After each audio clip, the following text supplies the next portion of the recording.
Welcome back, our dear viewers, and our guest this evening is Dr. Randa Diab-Bahman, social scientist and assistant dean. Dr. Randa, good evening to you. It's really a pleasure to have you again with us on Hala Kuwait. Thank you so much. It's always a pleasure to be here. I'm always at your service. It's always a pleasure, and the pleasure is ours. And we're really curious to know, every time you come to Hala Kuwait, you enlighten us with the latest information regarding many things related to technology and advanced information science and information technology. We're talking specifically about the AI, and we mentioned before we went on air about the students and how they use the AI. So in general, how is AI reshaping individual interactions, especially for younger generations? Do they interact same as us before, like when we used to use the advanced technology back then, and we have our special attitude? Does the AI make this new attitude for the new generation of students?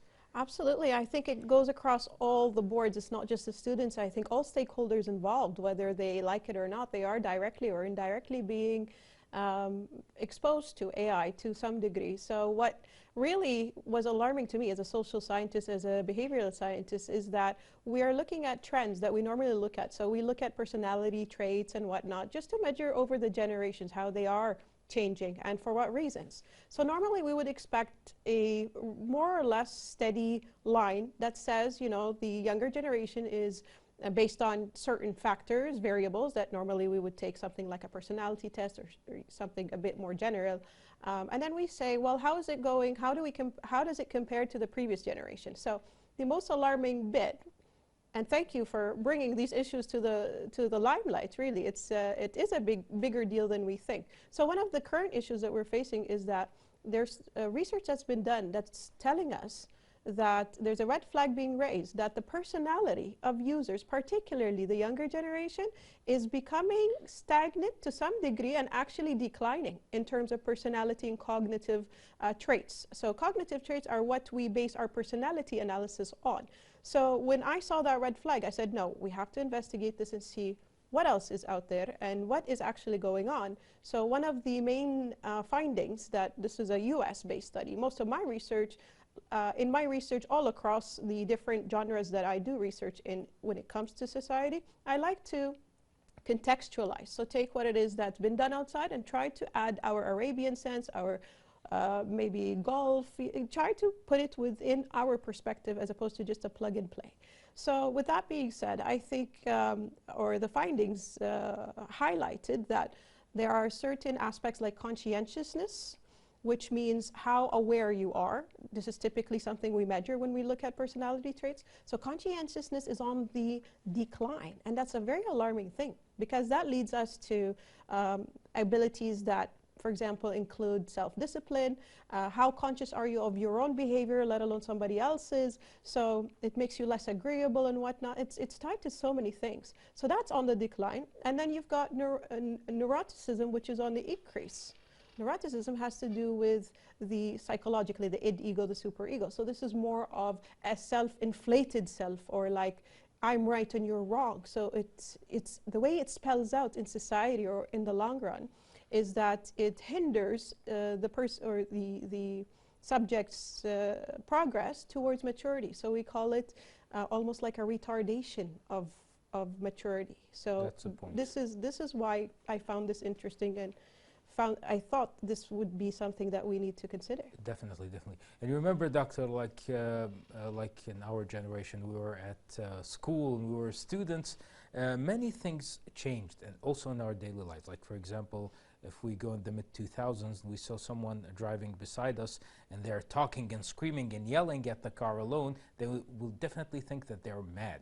But now, Bluetooth technology, we can talk on the phone, like without touching the phone or pressing any buttons. So many things change. And also when it comes to our social lives back then, like when the social media platforms were just newborn, and we're using many or few social media platforms back then when we were students, Of course, the adult people around us, our parents, are always recommend us to stay away from it so we can be more social, and we do social interaction. So we are wondering about the impact now of the AI, how it's impacting social interactions, especially for the new generation and students. So we remember before, like when we go away from the social platforms, like when smartphones were something new and we were students, and laptops and things like that, they were trying to make us avoid it and be more social. Is it the same way with the new generation now when it comes to the new platforms and things like that? Absolutely, and I think it's very important to frame it in the way you did, in that there is a frame of reference that I have to remember, that I was the child at that point. My mother or my parents were the ones telling me that technology was bad, to whatever degree technology was back then. So when I, as a parent, for example, I'm considering this for my children, I have to remember that just in the same way that we objected to our parents or advising us to not use technology so much, I'm doing the same thing now with my kids. And it's very hard to put that perspective into play, into actual everyday life, where I have to limit their use of technology. They're already highly technologically inclined, especially because they use it in school. But all in all, it is definitely changing the way we interact each other. So at first glance, we think that the introverts, those who are more likely to be to themselves and stay back and stay home, and they're less social. That would have been a great thing at first glance, that there's social media platforms, there's ways that they can connect with others. But what we see currently is that it's not only being used by the introverts, it's also changing this idea that there's only two groups, introverts and extroverts. No. So psychology is even developing, and we see all groups, and it's also building its own type of community. We don't have a label for it just yet, but what we do notice behavioral-wise is that people or not just the younger generation, they are more likely to do that, but people in general are moving towards more isolation. You even see that psychologically when they wear hoodies. So there was a recent study as well that said the hoodies that they wear with, especially when it's not even hoodie weather, right? So especially students, they do that. They do that all the time, and it's on the rise. And this also plays back to that psychology. It's like a second degree, maybe rollout of this idea of isolation. I don't want your energy around me. I'm isolated, and it also goes for us. If I put my hoodie on, I kind of think I'm invisible to everybody. So this idea of incognito, this idea of isolation, it is on the rise in many different ways, not just what we see on a surface level, but also here emotionally and in a cognitive way that isolates us to the point where we are speaking most of the time to each other via social media platforms. Definitely. And we started to notice that we witness many people started to go to restaurants alone and playing something and putting their headphones, some not. They make it loud and they eat alone or go to cinema alone or do interactions by themselves or with their smartphones. So speaking about people I've met recently, like my friends or something like that, they started to mention to me that they have secretaries, and actually one of them mentioned to me that they have two secretaries. And I asked, where it's like your working environment, you're like not in an advanced or promoted it in a way to have two secretaries. He said, no, like I'm talking about the secretaries in my phone. And they train two AI platforms to be their secretaries. And I've heard also that they are training them to sell them to someone else. And it's really revolutionary when it comes to the AI. But when it comes, Doctor, we witness a lot of technology advancements through the years. So what extent, how can we relay or reliance on AI tools, how can it reduce our human agency and also critical thinking of us as individuals or someone who are having this academic life and want to continue their academic path? Like, for example, now people bragging with each other about my AI having a PhD or post-PhD, or it's a PhD level smart. So it's really complicated, and I'm curious with our viewers to know more about it when it comes to its impact and how can we relay on it, especially when it comes to our critical thinking. Well, don't get me wrong, AI is a very powerful tool. So we know that from, it's relatively young. If you want to consider how old it is, it's very old. I mean, even anything that's a bit intellectual, if you will, in its own generative automated way is considered AI. So it's been around for a long time if you want to use that definition. But this more advanced idea of AI where it's kind of doing the thinking for you as opposed to just giving you information that's a little bit more detailed perhaps, this is relatively new. So what we know as of now is people who use it tend to generally only be using half of their brain capacity. So they do rely on AI a lot more. Now, the problem isn't the people using it. It's how much training we've done and how we presented this idea that AI could be beneficial to you. So if we train, in my point of view, if we train the right stakeholders in the right way to use this capacity that's ever growing. I don't think at this point it's going away. If you use it in the right way, it could surely make your life easier. So I put this random question on my own social media, and I like to probe different topics. So this was one of them that said that, well, how do you see AI? Do you see it as a positive thing or a negative thing? And everybody said it's a positive thing. And then I said, well, what if your friend or your colleague or your manager, because we've had many cases like this, what if you spot them, and it's quite easy to do that nowadays, what if you know for sure that they've been using AI? So then the tempo changed a little bit and the attitudes changed, and it became more of, well, it's how they use AI rather than if they use AI or not. So it is a powerful tool. It's here to stay. And at the same time, it's just a matter of how far and how much we are using it and in what ways. If it's just a copy-paste assignment, for example, that's not really doing your brain anything. But I'm a believer that for every new technology, just like we worried when Google came around, oh, this is not going to be good for kids. That was the same worry back in the days when the calculator came about. There was a huge amount of research that said, oh, this is going to make our children lazy. No, no. If we address it in the right way and we realize that it's a tool to enhance and to maybe make your work more efficient, then this is where the real learning starts. That's how it starts, Doctor. And also we're wondering about the great revolution of information and this rapid growth of information. And we witness this technology and how people started to stay at home for days or weeks. They don't want to go anywhere when the age or let's say the prime of video games and internet. And remember, we heard stories about internet cafes, how some people stayed for 48 hours just sitting and exploring the internet cafes in the early 2000s. So do we notice or can we witness the AI be good in creating forms of digital communities and belongings that will isolate us from the real world and real society? I mean, you've mentioned it earlier. It's no longer taboo to go to a restaurant and sit and face your phone.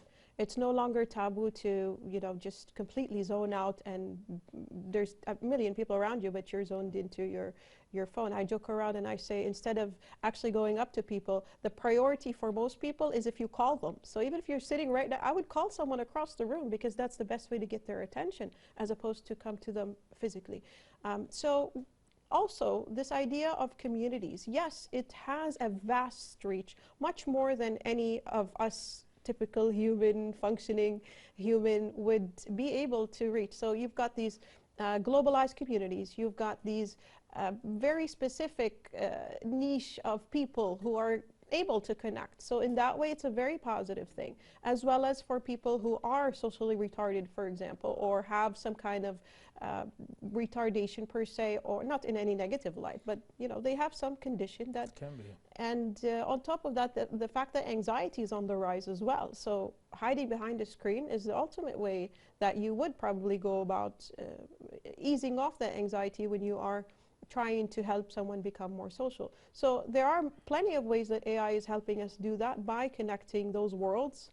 However, is it leading us to become more isolated? Well, it's human nature.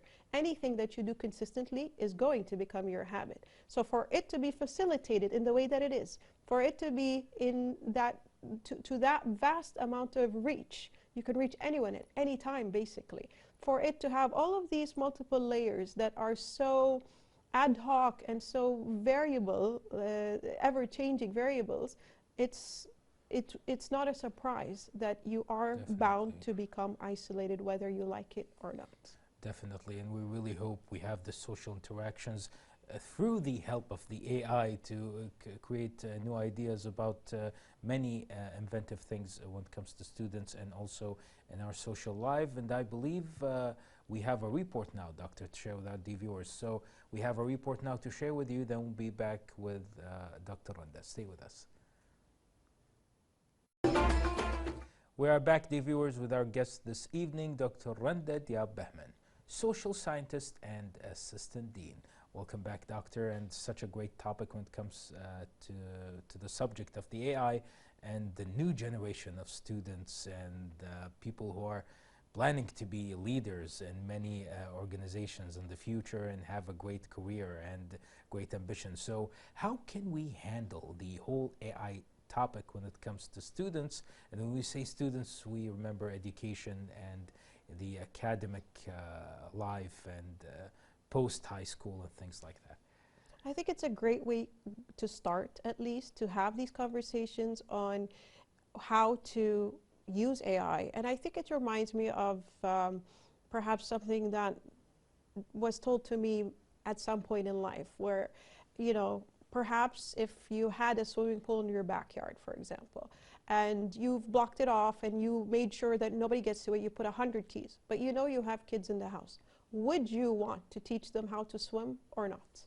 So sometimes it goes back to this idea that our parents had, you know, no, we don't want technology. No, we don't want whatever, XYZ.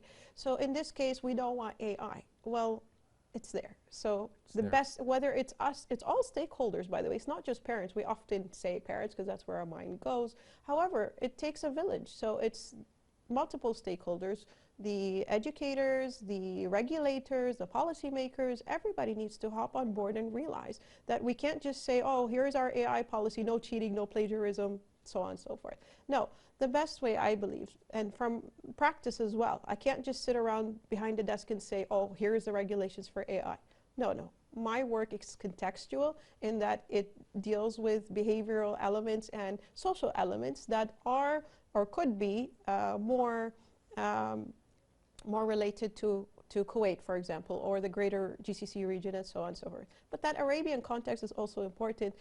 So from a practitioner's point of view as well as a researcher's point of view, the best way to do this is to embrace AI and say, listen, it's there.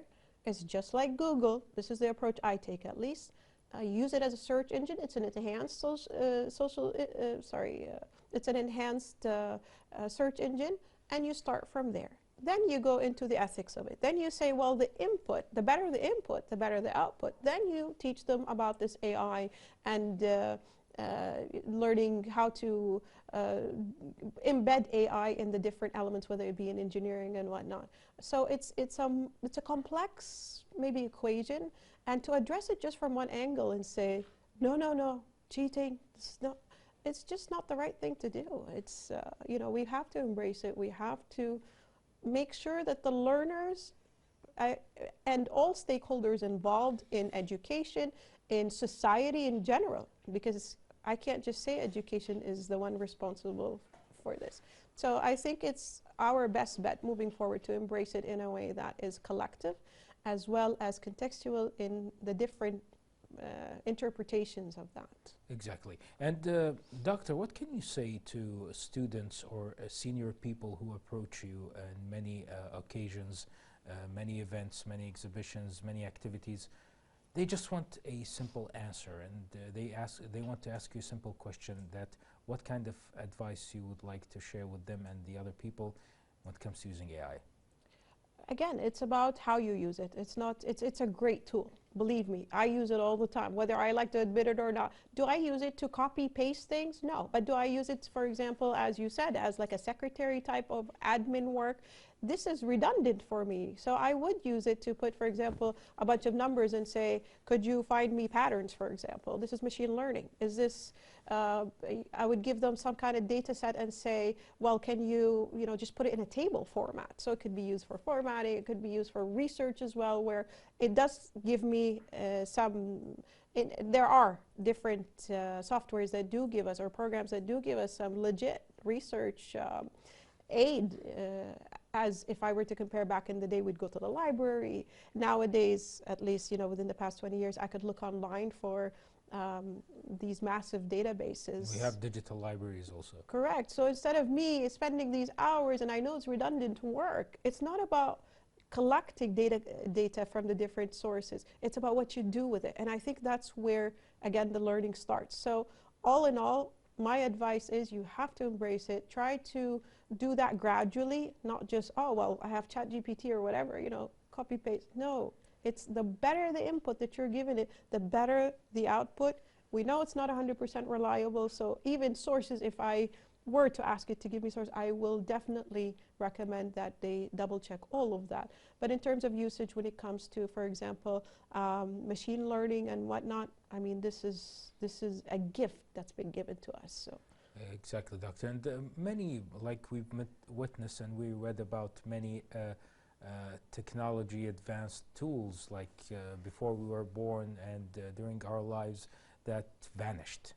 And some technology tools back then still continuing, like for example TV, television, and many tools, or some got merged with other platforms or other tools. For example, the calculator, we can use it in our phones now.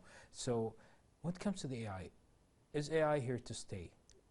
It's whether we like it or not, definitely. It's been around, right? So it's been around for a long time. It just seems to be enhancing itself and evolving in the same way that you mentioned, the calculator or whatever. It's evolving, it's pivoting. It's the marketers and the makers of these products are becoming, based on these creations, they are becoming stronger and more intelligent themselves. So they are tackling these issues from more than one angle.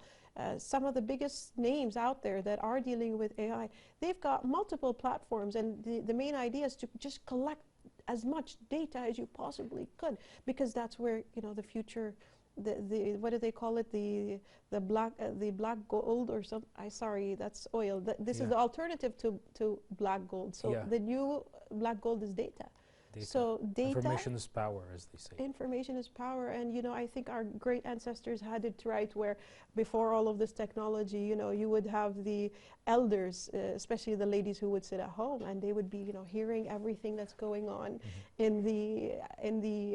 around them in their neighborhoods. So it reminds me of that. They knew that every piece of information was your best weapon.